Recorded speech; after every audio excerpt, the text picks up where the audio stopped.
Today at 1, efforts to secure safe passage from Afghanistan to Britain for people entitled to settle in the UK. The Foreign Secretary Dominic Raab holds talks in Pakistan, where more than 3 million Afghan refugees are already living. We'll support those regional partners, particularly like Pakistan, who I can imagine is very concerned about the risk of numbers coming across the border. We'll have the latest from Kabul, also this lunchtime. Police shoot dead a violent extremist who stabbed and injured 6 people in New Zealand. Ministers consider raising national insurance to fund social care reform despite a Conservative election promise not to increase taxes. Plans to make pet theft a criminal offence in England following a rise in the number of dogs stolen during the pandemic. Football's world governing body FIFA investigates last night's events in Hungary, where England players were racially abused during their 4-0 win.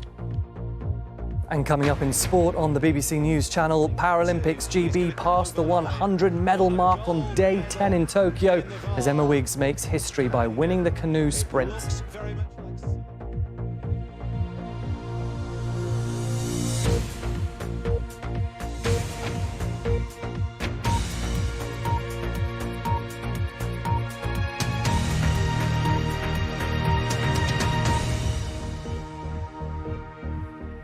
Good afternoon and welcome to the BBC News at 1.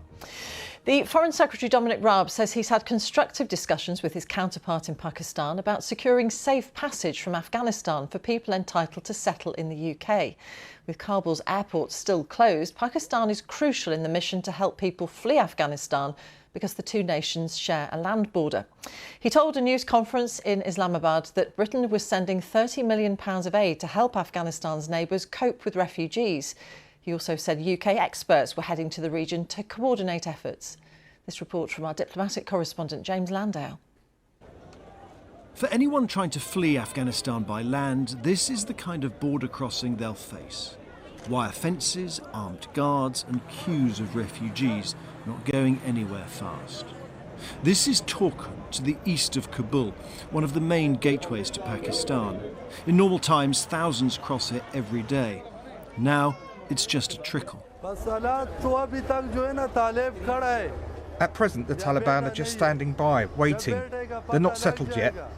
Once they're in full power, then we'll know if the situation here will improve or not. This morning, Dominic Raab visited Torkham to see for himself the reality that British nationals and Afghans linked to the UK would face if they arrived here hoping to flee the Taliban. There are already about 3 million Afghan refugees in Pakistan, and after talks with his counterpart, the Foreign Secretary heard firsthand the country's concerns about adding to their number. Can we block them? No, we can't. Can we regulate them? Yes, we should. Are there risks? Yes, they are. Mr Raab said Britain would shoulder its responsibilities and announced £30 million of humanitarian aid to provide shelter and sanitation for refugees.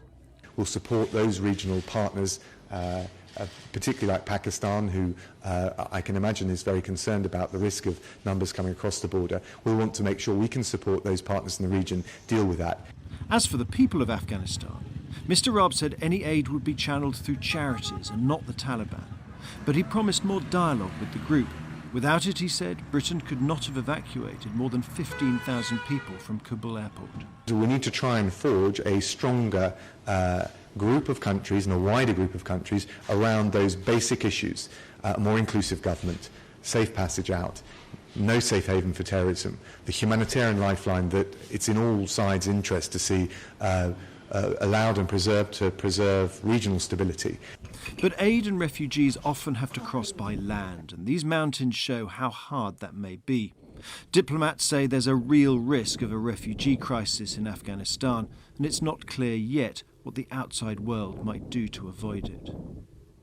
And much depends on how the Taliban choose to govern. For now, the celebrations of victory continue, with more parades of seized American military equipment.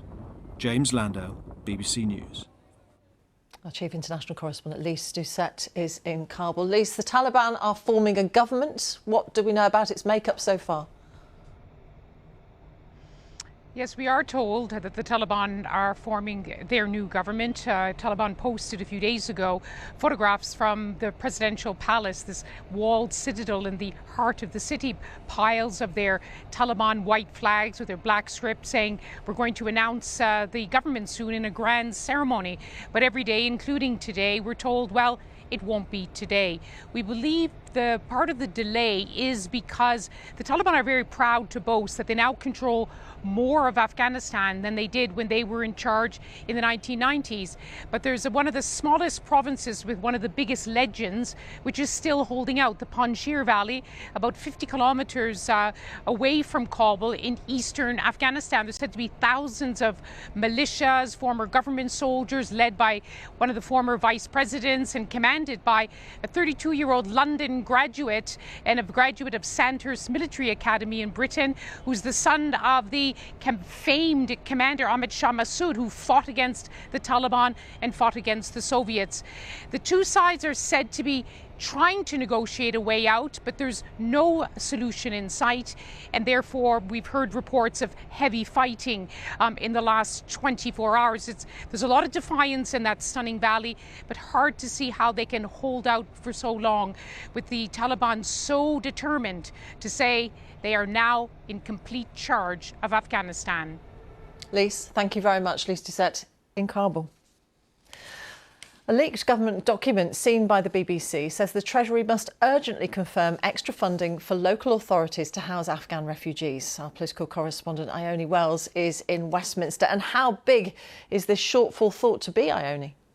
Well, the cost of housing refugees is still being worked out, but this leaked government document, which was discussed by ministers on Wednesday, suggests that in the next 10 years, about £2.5 billion could be needed to resettle Afghan refugees. And it also says that in this current window of government spending, just under £400 million has already been committed, but about £557 million could still be needed over the next 3 years. And why this is really significant is, on the one hand, the UK government are currently calling on local authorities, councils to come forward with offers of support to house and support Afghan refugees.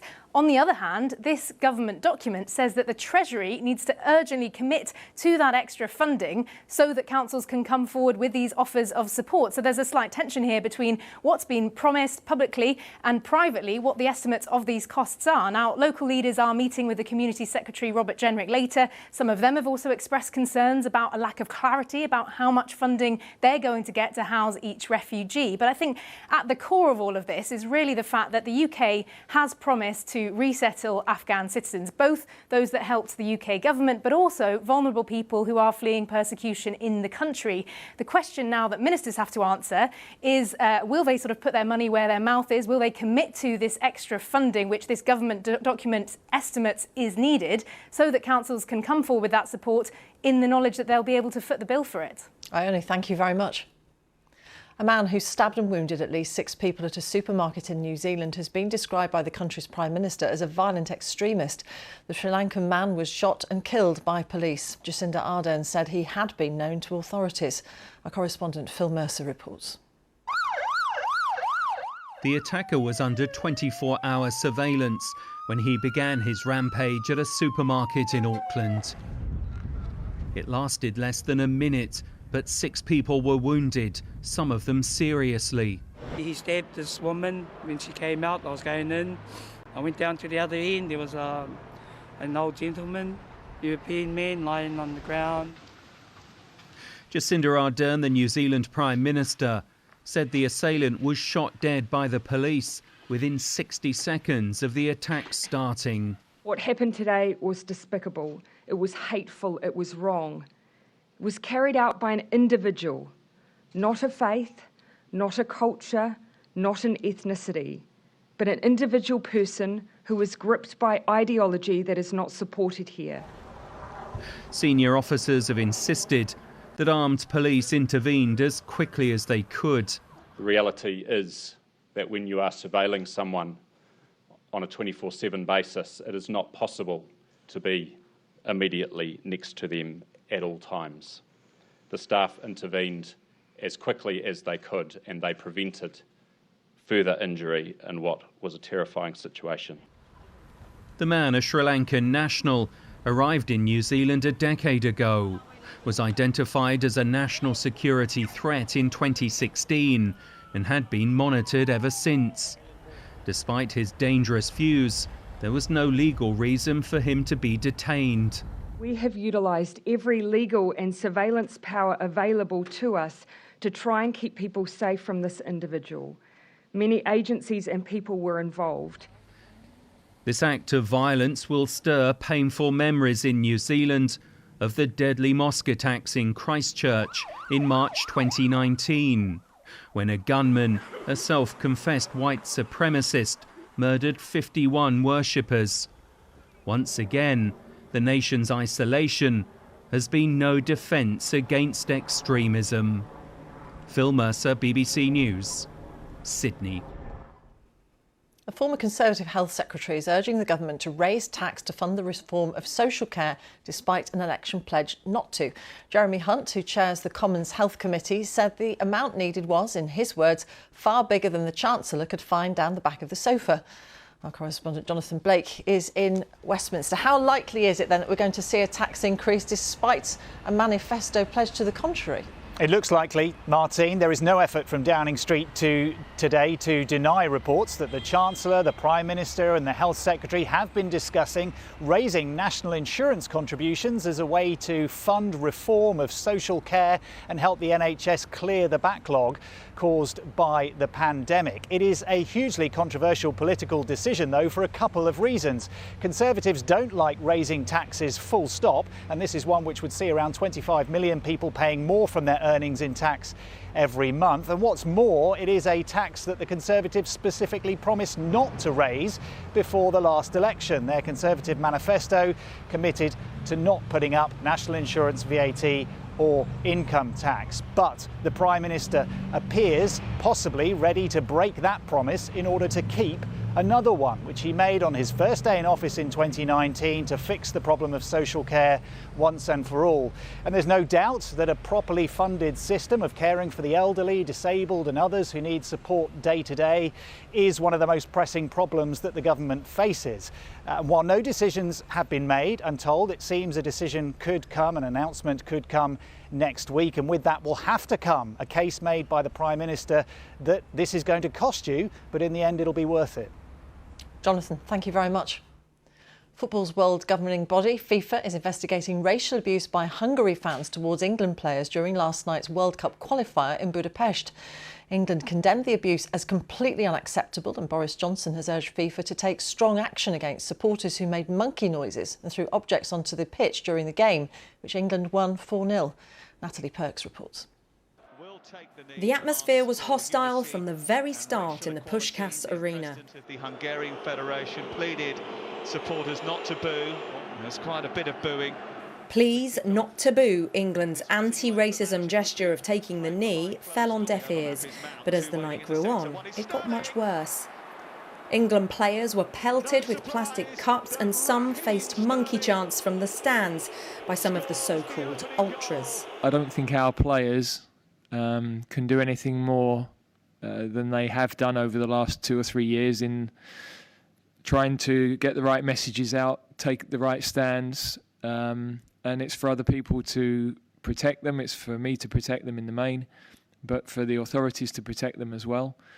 Many feel racist fans shouldn't have been there in the first place. Hungary were handed a 3-match ban by UEFA, European football's governing body, for racism and homophobia this summer. But because last night's game was a World Cup qualifier under FIFA, the ban hadn't kicked in. This was a match that really should have been played behind closed doors. Hungary have been sanctioned for 3 matches, with 1 suspended by UEFA following events at the Euro, really just 5 or 6 weeks ago. And then to see them playing a full house match against a big, racially diverse team like England was disappointing. This morning in Budapest, there was sadness at what happened. And the racism is a very large problem here in Hungary. Maybe they need to travel more around the world and see how other people behave. A report containing video evidence of the racism is now with FIFA, but Hungary's foreign minister dismissed the atmosphere last night as simply hostile and similar to what Italy faced at Wembley in the European final. England does have its own problem with racist abuse in football, but for Hungary, more sanctions are surely heading its way. Natalie Perks, BBC News.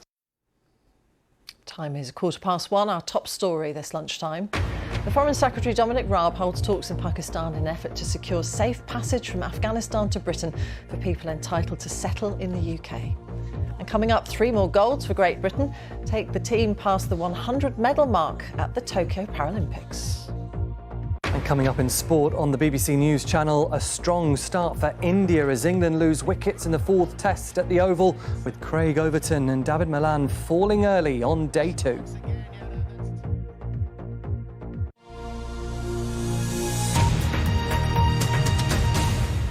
People who steal pets in England have faced tougher penalties. Pet abductions increased during the pandemic.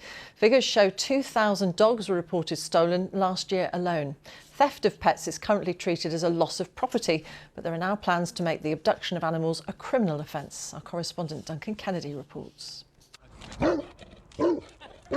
There are 12 million dogs in the UK, their status among many families going way beyond pet. Today's new figures show that 2,000 dogs were reported stolen last year. When your dogs are stolen, it's devastating for anybody who's had a dog stolen. They'll immediately know. For anybody who's got a dog or a cat, you know how much you love them. They're priceless, irreplaceable members of our family. It's devastating what happens to families. Yet until now, there's been no specific law to cover stolen pets. Today, the government says it's to change that, to make it a criminal offence to abduct a pet, as a way of recognising the emotional pain caused to owners. When you have the abduction and the theft of a pet, it is of a very different order. It causes huge trauma for the family who lose that loved pet, but also can cause trauma for the animal as well. And so what we're doing today is recognising that, creating a specific offence of pet abduction. And I think that'll make it easier for us to record this crime, keep track of it, but also easier to prosecute it as well. It was a government task force that came up with today's recommendations. As well as a new pet abduction offence, the government also wants to make pet microchip databases more accessible, and pet owners will have to register additional details to improve the data surrounding pet ownership. This is an issue that Dogs Trust and many other charities have been calling on for many years, and we know that dog owners are extremely worried about this issue at the moment, and one dog stolen is too many, so we would like to see urgent action and the recommendations that have been outlined today to be taken forward as quickly as possible. The police say many dogs are stolen so thieves can make money from their puppies, which have been in huge demand during the pandemic. The aim of the new law is to make it clear that pets are more than just property. Duncan Kennedy, BBC News. The US President Joe Biden claims the destruction caused by Hurricane Ida and its aftermath proves that the climate crisis is here. Ida had been downgraded to a storm, but flash flooding in the northeast of the United States is known to have killed at least 45 people. In New York, people drowned while trapped in basement apartments and cars. As Simon Jones reports. The destruction, in the words of the US President Joe Biden, is everywhere. It's a matter of life and death, and we're all in this together, he said. Emergencies have been declared in New Jersey and in New York. Dramatic rescues for people stuck in their cars. The governor said the heavens opening had brought Niagara Falls levels of water to the city. Hundreds of people were stranded on subway trains. Up above, the streets were quickly flooded. At some points, we were experiencing 3 to 4 inches of rain in 1 hour, causing all the flooding, and people get trapped in their cars. More of an issue with people getting trapped in their basements where they live, and that's how a lot of people died as well. In Pennsylvania, normal ways of getting around had to be abandoned, replaced by boats.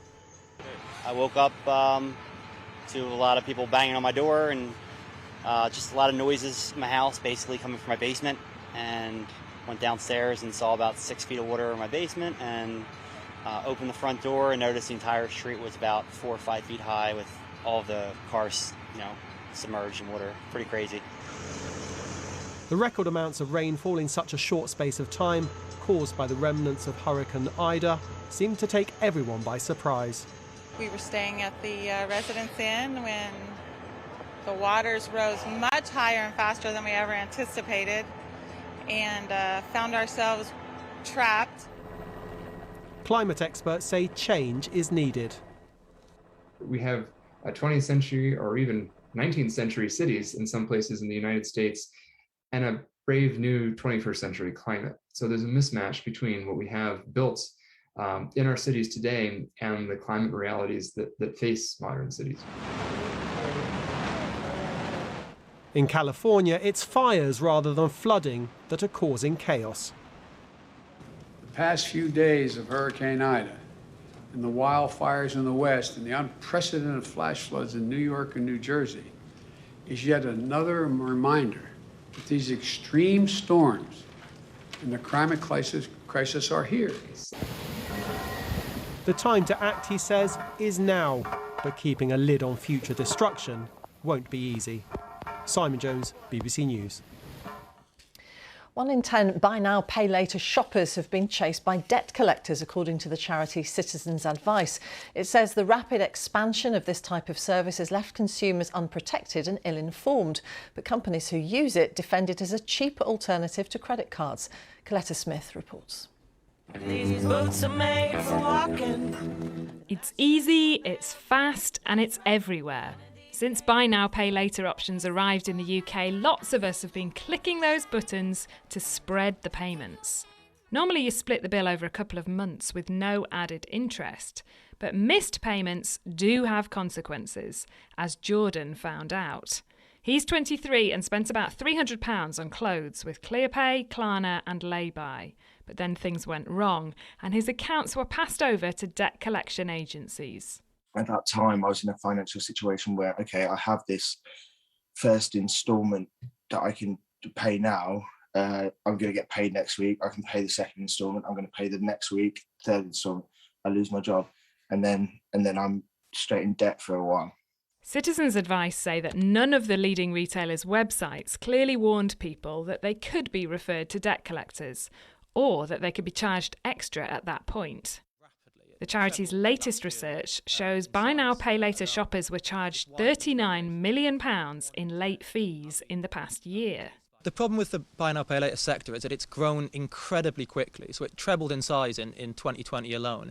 And this means you have effectively an unregulated sector with lots and lots of potential problems for consumers. So we'd like to see more prominence given to the warnings at checkout about the risks of perhaps paying late fees or the risks of being subject to debt collection. We'd like to see better treatment of those who actually fall into difficulty, as you have in other areas where people fall behind on payments in other sectors.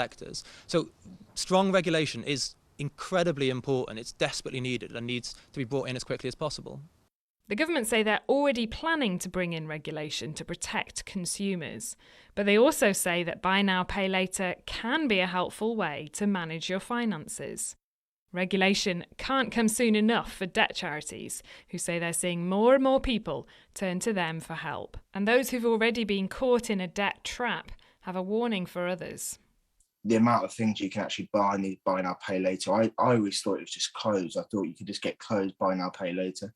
You can get laptops, you can get iPhones, you can get all these, you can get jewellery, you can get all these things that buy now, pay later that just slam you in debt. Now you can just put yourself straight into owing money. You've already spent money out of your next paycheck. Coletta Smith, BBC News.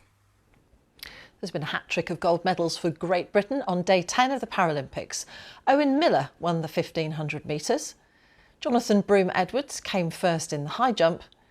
And Emma Wiggs took top spot in the canoe sprint. It takes Great Britain's total number of medals to 104. Andy Swiss has the latest from Tokyo. Celebrations don't get much soggier. Emma Wiggs proving that when it comes to paddle power, she's the best in the business. The 41-year-old charging clear in the canoe sprint to take her second Paralympic gold. Gold medal. For Wiggs, the elation of victory was followed by emotion on the podium. Just getting to these games was a struggle after a serious wrist injury. To be honest, Andy, was probably the first time in my life that I really felt disabled. And that was 20 years after becoming disabled. So it was probably a bit of a rock bottom moment. And now we sit here today with this. It was also thumbs up in the athletics for Dunfermline's Owen Miller as he ripped up the form book with a brilliant run to take the 1500 metres title. In the high jump, meanwhile, Jonathan Broome-Edwards produced the leap of his life. After silver in Rio, it was gold in Tokyo, the world champion, finally the Paralympic champion. Enter one of the British team's biggest stars, Richard Whitehead, going for his third 200 metres title. But instead, it was the changing of the guard, from the 45-year-old to a 19-year-old. South Africa's Ntando Malangu didn't walk until he was 10. Now he'd beaten one of the all-time greats. But the biggest thriller was the wheelchair tennis doubles final. And if there was a prize for shot of the year, well, Alfie Hewitt might just have won it. That flash of brilliance helped Hewitt and Gordon Reid battle back before losing a deciding tiebreak to France's Stefan Uday and Nicholas Pfeiffer. Agony and ecstasy in equal measure. Yes, what a nail-biter that final was. And I can tell you that the British team has reached the 100 medal mark today. In fact, they currently have 108 medals at these games. Now, they were set at a target beforehand of between 100 and 140 medals. And remember, there are still 2 more days to go, Martine. Andy, thank you very much. Andy Swiss. Now, Japan is the first country in Olympic history to host the Paralympic Games twice. But what's it like to be a person with a disability living in Japan today? It's one of the few countries that requires companies by law to hire a certain percentage of disabled employees. But as our Tokyo correspondent Rupert Wingfield-Hayes discovers, prejudice against people with disabilities is still widespread. Natsuko Izena calls herself the tiny 100-centimetre mum. She was born with brittle bone disease. That means she cannot stand and has repeatedly broken numerous bones. But Natsuko has given birth to 2 children, something almost unheard of for someone with her disability in Japan, and something she says many people here still do not accept or approve of. Many people are surprised and they do not believe I have children. If people say honest feeling, they think it's not good. Yeah, honestly, many people think it's not good way to have children for disabled people. Natsuko-san's experience shows how far Japan still has to go, but also how far it has come. Because the last time the Paralympics was held here in Tokyo, back in 1964, Japan was still forcibly sterilising disabled people to prevent them from having children of their own. That so-called eugenics protection law was only finally repealed in 1996. And to this day, the Japanese government has not fully recognised the role it played in violating the rights of more than 20,000 disabled people. You had no control over... Yumi Suzuki is one of those victims. She was born with cerebral palsy. When she was 12 years old, her womb was removed without her knowledge or consent.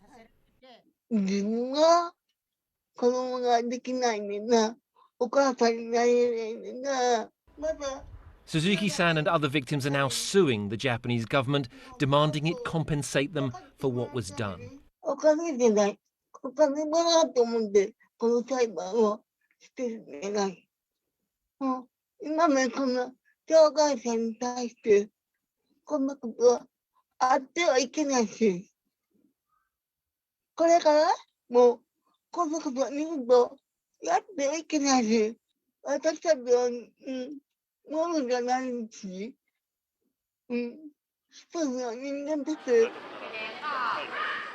Close to the Paralympic village, Japanese school kids are learning what it's like to have to use a wheelchair to get around. This is a start. But Natsuko Izena thinks the real barrier to acceptance for people like her is that most Japanese people have never actually met a disabled person. I use a wheelchair and many people react strangely, like go to other ways. My children often sit on my wheelchair together. Many people see me strangely, just watching. And if I watch them, they ignore me. Yeah, because they don't have chance to live with people with disabilities. Natsuko says all she really wants is to be given the same rights and to be treated in the same way as any other mum. For that, she says, Japan still has some way to go. Rupert Wingfield-Hayes, BBC News in Tokyo. Cricket now, and on day 2 of the 4th Test match at the Oval, England have made steady progress in chasing India's first innings score of 190. At lunch, they were 139 for 5. Time for a look at the weather forecast now with Louise. Thanks, Martine. Good afternoon, everybody. Change of fortunes, as you can see, cloudier and a little bit cooler further north and west. But take a look at this. This is the Isle of Wight this morning. Absolutely glorious, and I'm sure it's coming as very welcome news. It's been a pretty miserable summer at times, hasn't it? Lots of rain and rather cloudy and grey. And you can see where that line of sunshine is from Bristol over towards Suffolk. And that sunshine may well just nibble a little bit further north into the Midlands this afternoon. We'll see some sunshine as well across northwest England, western Scotland and Northern Ireland, but always still that stubborn grey cloud along that east coast. The story is going to change over the next few days. Top temperatures this afternoon, 22 degrees, 72 Fahrenheit. So for the beginning of the weekend, not much change. Dull but rather dry on the whole. But Sunday, we're going to see some rain, welcome rain in the far north and west, but elsewhere it's going to turn increasingly sunny and warm. Stay with us. I'll get to that in just a moment. But it is business as usual almost on Saturday. The high pressure starting to drift away. Quite a lot of clouds still associated with that high, though. So it will be a grey start. There'll be a few isolated showers here and there, particularly down to the southwest. But hopefully the sunshine will start to break through from the west, and it'll be an improving story as we head into the second half of the day on Saturday. So temperatures again 15 to 17 widely on that east coast. Highest values of 22 Celsius. But the high pressure will then continue to move into Scandinavia. It allows the wind direction to change to more of a southeasterly, but it also allows this weather front to push into the north and west. Now, for Scotland and Northern Ireland, for you, this is welcome news because there are some water restrictions due to the lack of rainfall that you've seen over the summer months. So that rain will start to turn increasingly heavier and just stay potentially to the northwest of the Great Glen. Elsewhere, that southeasterly flow breaking up the cloud, allowing the sunshine to come through. And get ready for this. We need a bit of a drum roll because the temperatures are going to climb as well. Watch these warmer russets developing and push their way across England and Wales. That basically indicates that temperatures are likely to peak into the mid-20s. That's the mid-70s Fahrenheit. And for England and Wales, it looks likely that this trend is going to continue Monday through to Wednesday. Yes, I know I'm getting a little bit excited, but we haven't seen temperatures, if we get to 28 degrees, we haven't seen temperatures like that in England and Wales for the whole of August. Martine. Louise, thank you very much. A reminder of our top story. The Foreign Secretary Dominic Raab holds talks in Pakistan in an effort to secure safe passage from Afghanistan to Britain for people entitled to settle in the UK. That's all from the BBC News at 1, so it's goodbye from me, and on BBC One. We now join the BBC's news teams where you are.